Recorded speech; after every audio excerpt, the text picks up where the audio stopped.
Siemanko. Żebym ostatnio napisał, że każdy mój vlog zaczyna się od siemanko. No bo trzeba się przywitać ładnie. Jestem kulturalnym chłopakiem, wiecie jak jest. Gentlemanem przede wszystkim. Dzisiaj przedostatni dzień naszej podróży, a w sumie ostatni dzień w Tybecie i ostatni odcinek z Tybetu. Dzisiaj długa droga przed nami, ale będziemy się zatrzymywać w paru ciekawych miejscach, bo mamy w sumie około 12 godzin drogi. Musimy dojechać aż pod samą granicę, później zatrzymujemy się tam na nocleg i z samego rana śniadanko o 10 rano otwierają granicę i tam jedziemy, żeby przekroczyć, a następnie czeka nas bardzo długa droga i bardzo ciężka droga, może nie długa, ale ciężka droga do Katmandu. Jak sami wiecie, jak oglądaliście pierwszy odcinek, pokładanie 140 km w 7 godzin to jest lada wyzwanie i to nas czeka znowu. No. Nie będzie ciekawe. W poprzednią drogę jeden chłopak całą drogę wymiotował. On to miał dopiero przełamane. W sumie to Ben, który ze mną mieszka w pokoju. No, nie zazdrościłem mu ani trochę, ale na patencie powiedziałem, że muszę siedzieć z przodu, bo mógłbym skończyć bardzo podobnie. Jesteśmy właśnie w miejscu, gdzie dokładnie w tym punkcie zaczyna się 5000 km. W sumie tu jest 0, a 5000 km mamy do Szanghaju. Tu się zaczyna tak jakby trasa.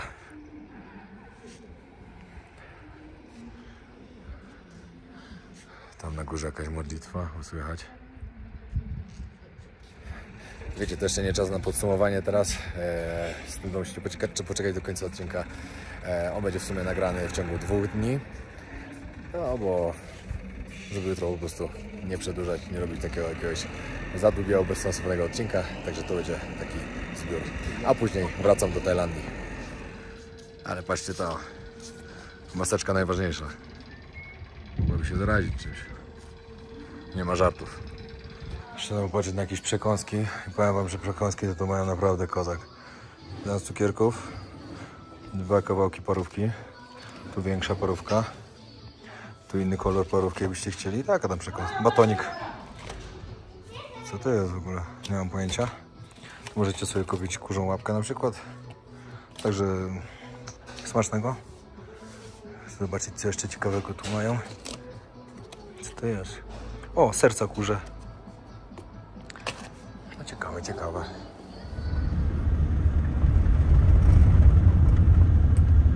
No i zaczynamy znowu najlepszą trasę. No i właśnie jesteśmy na wysokości 5248 metrów. No i teraz będziemy zjeżdżać trochę w dół. Ale na tej trasie i tak jeszcze mamy jeden punkt powyżej 5000, a nie, 2 nawet punkty powyżej 5000. Patrzcie, jak niesamowicie to wygląda.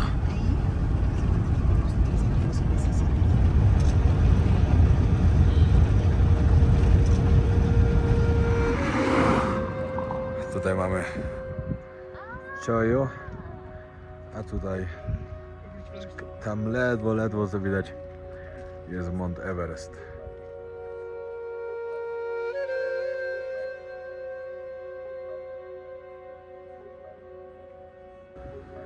O, teraz możecie zobaczyć Mount Everest.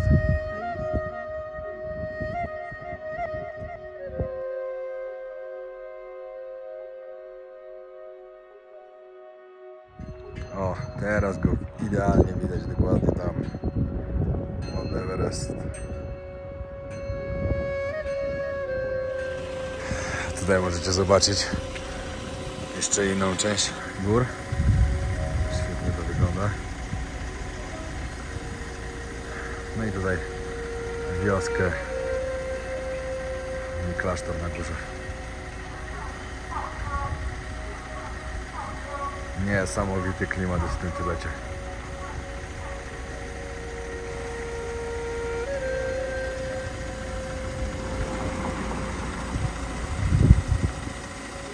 Piękne Himalaje.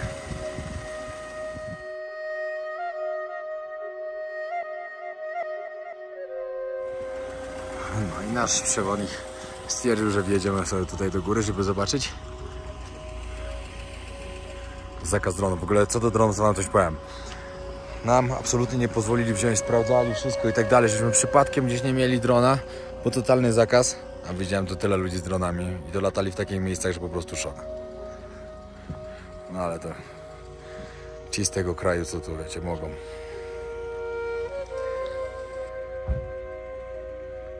Ja po prostu jestem zakochany w Himalajach.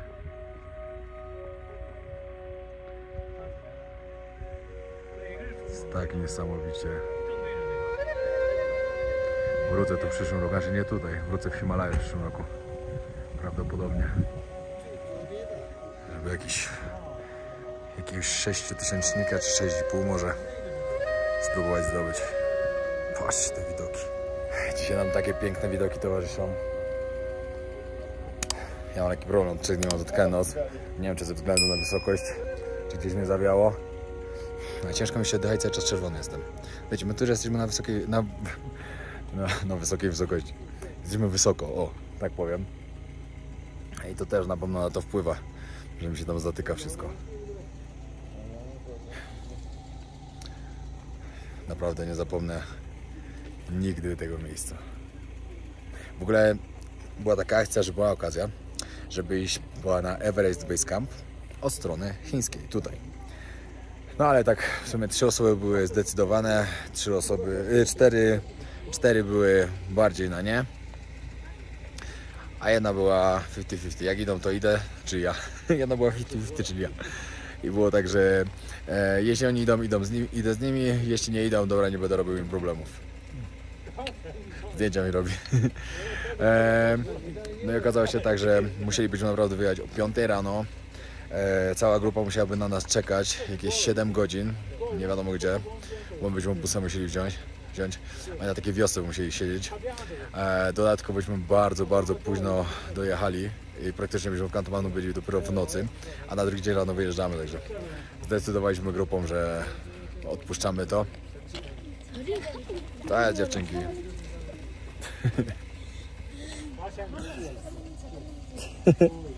Pakieta mi pokazała? No i stwierdziliśmy, że odpuszczamy. Ale to wygląda tak, że 3 godziny się tam idzie, albo 3,5, zależy jakie tempo. Następnie, wiecie, no macie tam parę namiotów, tylko widok na Everest, no niby ładnie widać Everest, lepiej niż na pewno na przykład Skala Patar, widać go więcej. No i powrót trzeba było 150 dolców płacić, to nawet nie o to chodzi, ale grupa stwierdziła, że to jest totalnie bez sensu, żebyśmy jechali tą trasę przez Katmandu połowę w nocy, bo jest tak niebezpieczna, że nie było sensu ryzykować. Patrzcie, co wyjeżdżamy. Jakaś burza piaskowa się zrobiła.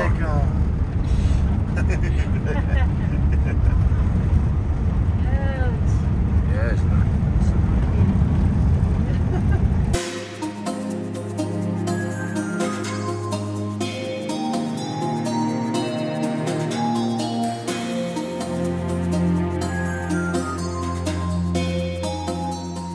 Jesteśmy przy pięknym jeziorze Peguco, tak się dokładnie nazywa, ale tak tam wieje, że no nie da się nic nagrać. Burza piaskowa idzie i to taka mocna, po prostu jest wszędzie żółto. Kawałek tam mogliście zobaczyć wcześniej. No a tutaj tak okropnie wieje, że mi się nawet nie chce z auta wychodzić. Wyszedłem na chwilę, ale nawet się nic nagrywać nie dało. Teraz idzie w miarę fajnie. Są tak cudowne widoki tutaj. No. Wiem, że już powtarzałem się 1000 razy, że Tybet jest piękny, ale jest piękny naprawdę.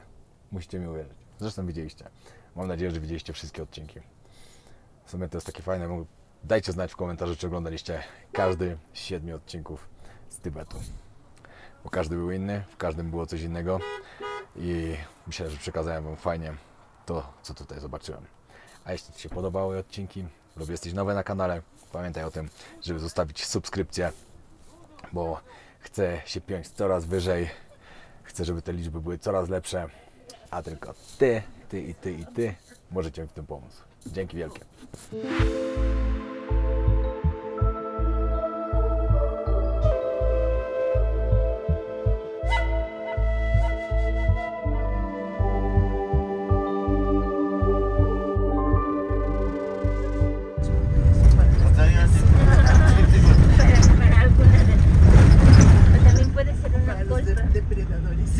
Yo, tu vas a Sedano,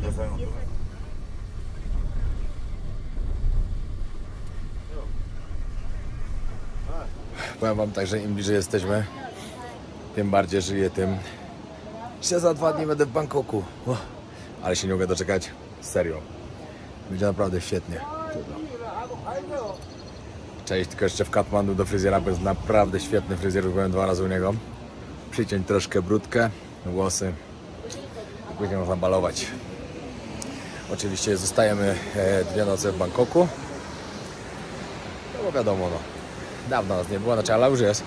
Ale niedawno nie było i po prostu chcemy się pobawić. Także będzie świetnie. Na pewno. Z samej Tajlandii to nie wiem, czy zobaczycie w ogóle jakiegoś vloga. Może jakiegoś jednego albo 2, no bo robimy obóz jednak. No i trochę będzie trzeba coś pokazać, jak tam wyglądało. Ekipa jest dobra, będzie nas około 20 osób. Będzie bardzo ciekawie. Zresztą jak zawsze. Powiem wam, że co jak co, ale te obozy to nam naprawdę dobrze wychodzą. Każdy jest zadowolony. Przyjeżdżają ludzie i potrenować, i się pobawić, i pozwiedzać. Także każdy jest szczęśliwy i dobrze. Prawdopodobnie kolejny dopiero będzie na sezon, czyli w styczniu.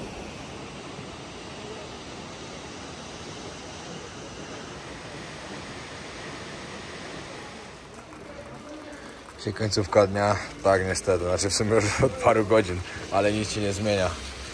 Mieliśmy ostatnią wspólną kolację, wypiliśmy parę piwek, dość śmiesznie było, naprawdę świetna ekipa. Ale jest cudowna pogoda dzisiaj. No i witam serdecznie. Dzisiaj jeden dzień, mogliśmy troszkę dłużej pospać, do 8:30. Ale tak naprawdę to w Katmandu jest 6:30, nawet 6:15, jak tylko przekroczymy granicę. Bo jest różnica 2 godziny 15 minut. Idziemy na śniadanko i ruszamy w trasę. O 10:00 musimy być na granicy i przekroczyć ją. I później długa trasa. Wow, patrz to. Ale dzisiaj pięknie. Z każdej strony góry.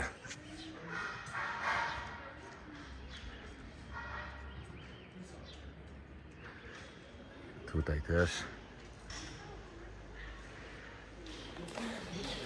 Dlatego każdemu, kto tylko ma taką możliwość, polecam pojechać, zobaczyć Himalaje. Niesamowite są. Naprawdę to, co się widzi gdzieś tam w internecie albo coś, to nie oddaje tego, co się widzi na żywo. Everest Base Camp to była tak niesamowita przygoda, że szok. Tam na pewno też wrócę jeszcze, jak wam mówiłem w jednym z odcinków. Do Tybetu raczej już nie wrócę. Chyba że nie wiem, akurat będzie coś. Ale pewnie nie, no Tybet to było takie miejsce, żeby po prostu zobaczyć. Jestem zachwycony oczywiście. No, ale nie myślę, że nie wiem, czy coś nowego bym tu mógł później zobaczyć jeszcze podczas kolejnej podróży, bo raczej każda wygląda tak samo. Te same miejsca się odwiedza, te same klasztory, świątynie. No, na pewno by tak było. A poza tym jest tyle miejsc na świecie. W ogóle wczoraj, muszę wam o tym powiedzieć, podliczyłem jeszcze raz kraje, w których byłem. Ostatni raz to robiłem 3-4 lata temu. I coś mi tak wczoraj tknęło. Mówię, a ściągnę sobie apkę i podliczę. I wyszło na to, że gdzieś w ciągu tych lat, 3 czy 4, musiałem zapomnieć o jakichś 2 krajach. I wyszło na to, że aktualnie na mojej liście jest 99 krajów, a kolejny to będzie numer 100. Magiczna liczba. Ale wychodzi na to, że już mam przekroczoną połowę świata. Dziękuję, dobranoc. Jedziemy na granicę. Mamy tam godzinkę. Co jest piesio? Ojej, jak wystraszony. Macie też tutaj możliwość, tak jak jeden kolega mi mówił teraz, taką grupą się przyjechać motocyklami. Taka sama trasa praktycznie jak my robimy, tylko kosztuje $2000. Wiecie, my płaciliśmy 1200, 800 więcej motorami. Szczerze, jakbym wiedział, to bym pojechał motorem. Niesamowite. Na pewno dużo lepsze wrażenia. A pogoda była dobra, także wypas. No i znowu jesteśmy na granicy.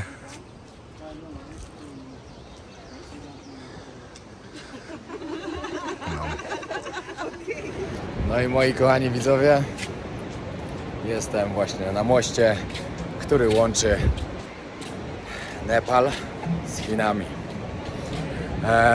Powiem wam tak, takiej granicy to chyba nie przekraczałem nigdy. Czekajcie, bo zaraz się do mnie doczepią, bo widzę, że tu jeszcze policja stoi. Dobra, już mogę, bo weszliśmy oficjalnie już do Nepalu. Jeju, jak oni nas tam sprawdzali, totalnie wszystko, wypytywali. Laptopa musiałem otwierać, zdjęcia na laptopie przyglądali, zdjęcia w telefonie, ludziom na szczęście mnie nie zauważyli.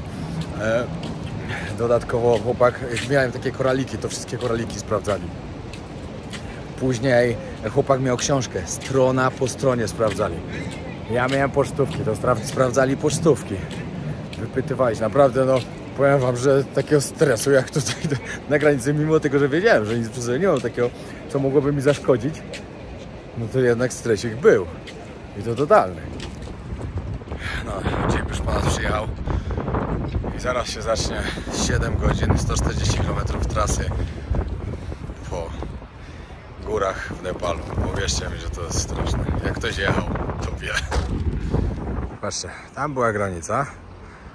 Z tego czasu sprawdzali nas 2 razy. Czekajcie, raz, 2, dokładnie. Przyjechaliśmy jakieś 100 metrów. Jak tam trzeba znowu sprawdzić? Sprawdzanie numer 1586 podczas tygodnia. Później wam opowiem trochę właśnie o plusach i minusach podróży do Tybetu. Bo i dużo plusów było, i dużo minusów.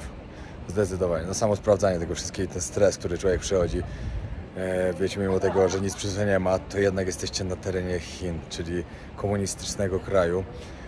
I no, trafić do więzienia nie byłoby fajnie na pewno. Z jakiegoś przypadku po prostu. A wiecie, co jest najlepsze? Ja zanim tutaj jechałem, nie wiedziałem, że będę miał internet. I porobiłem sobie screenshoty różnych rzeczy, wiecie, na temat Dalaj Lamy, na temat Tybetu i tak dalej. No i były tego zdjęcia tam. I przed granicą, przed wejściem oni mówią, że nie możemy nic zmienić takiego. Ja szybko zacząłem wszystko kasować.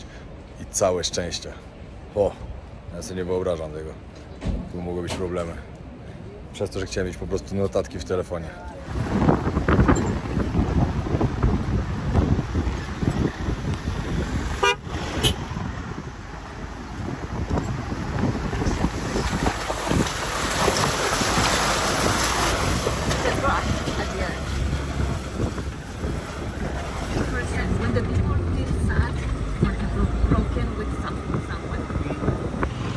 Mamy sprawdzanie numer 2856 już. I powiem wam, że już po samej nepalskiej stronie nas cały czas sprawdzają. Mają słabe warunki. Muszę w ogóle wypłacić te pieniądze, bo jestem taki sprytny i mądry, że sobie nie zostawiłem ani jednego rupis na powrót na dzisiejszy dzień. I nie mam nawet za co zjeść, także niestety trzeba wypłacać i stracić na wypłacie. O, właśnie palą. Jakiś pogrzeb. Tutaj też tak samo palą jak w tym, jak w Indiach.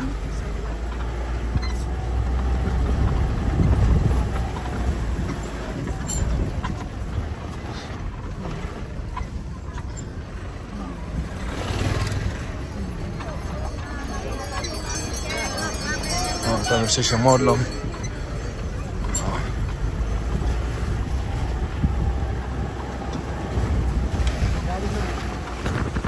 Wypadek na trasie, musi omijać to górami.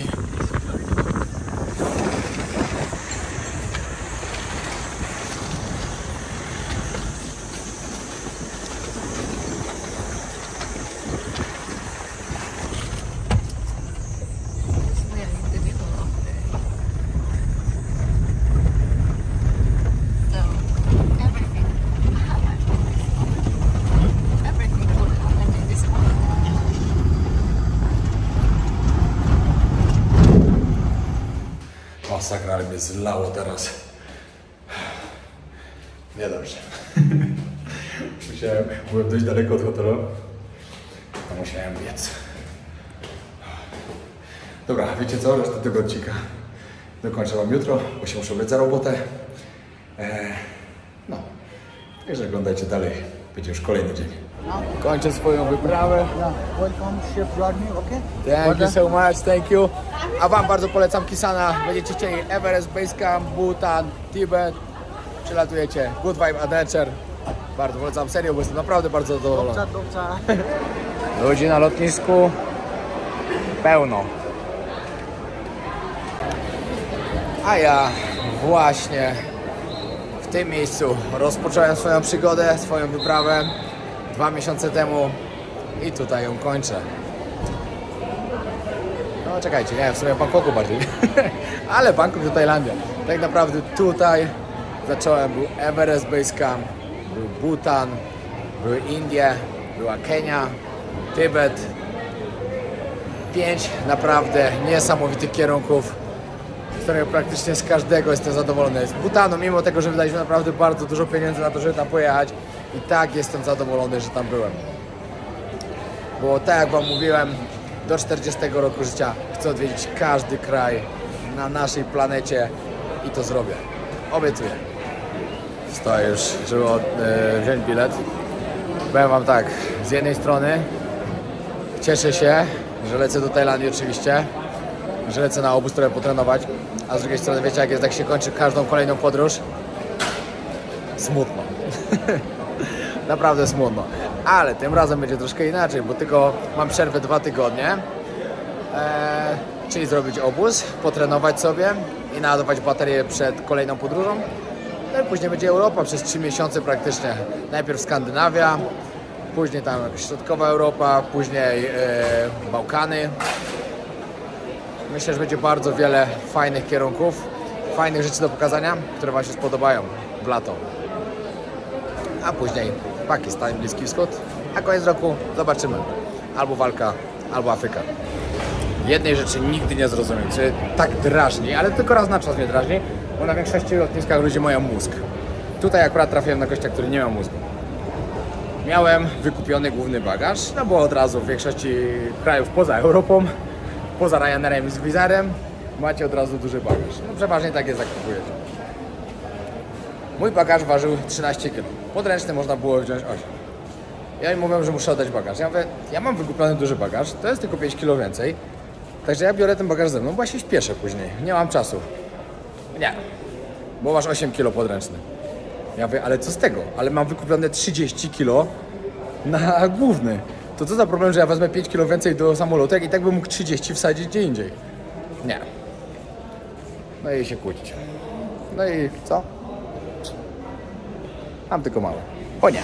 Ej, widzieliście coś takiego, że przed wejściem do samolotu przeszukują wszystkim bagaże? Bo ja pierwszy raz to widzę.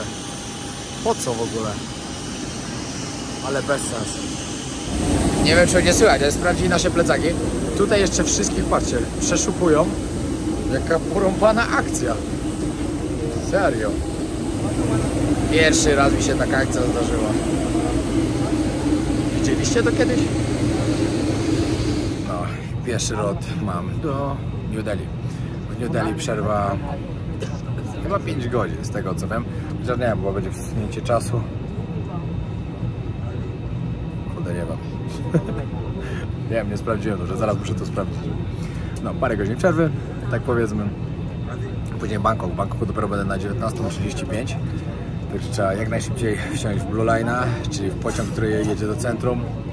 Szybciutko do hotelu, przebrać się, zjeść szybko mango sticky rice, bo już mam zamówione Wali. I później Khao San Road, imprezka. 2 miesiące, zero, nic kompletnie. Także bardzo się cieszę. No, bardzo, bardzo. A jeszcze wam później wytłumaczę, to nie jest koniec odcinka, właśnie później wam powiem jeszcze plusy i minusy, jakie ja osobiście odczuwałem w podróży do Tybetu.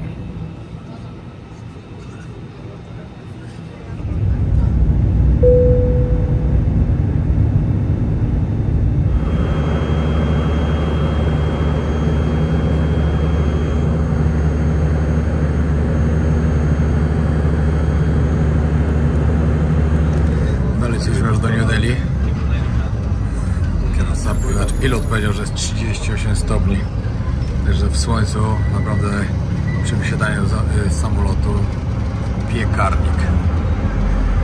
Jestem na terminalu pierwszym, muszę szybko się dostać na terminal trzeci. Mam nadzieję, że jakiś bus jest albo coś. Zaraz zobaczymy.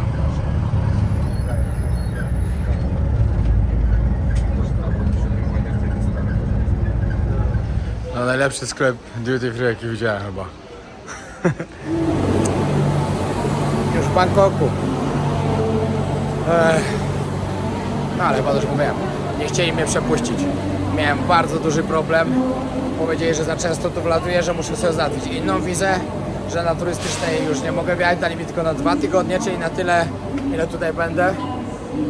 Strasznie się ostatnio zaczęli czepiać. Okropnie po prostu. Ale wydaje mi się, że oni po prostu chcą takich ludzi wymusić to, że wykupiwali te drogie wizy, a nie latali cały czas na turystyczne, bo każdy na patencie robił oczywiście. Bo taka wiza jest bardzo tania. No w sumie 30 dni pierwsze za darmo, drugie tylko ponad coś 200. No a tak to jednak trzeba trochę zapłacić za tamtą.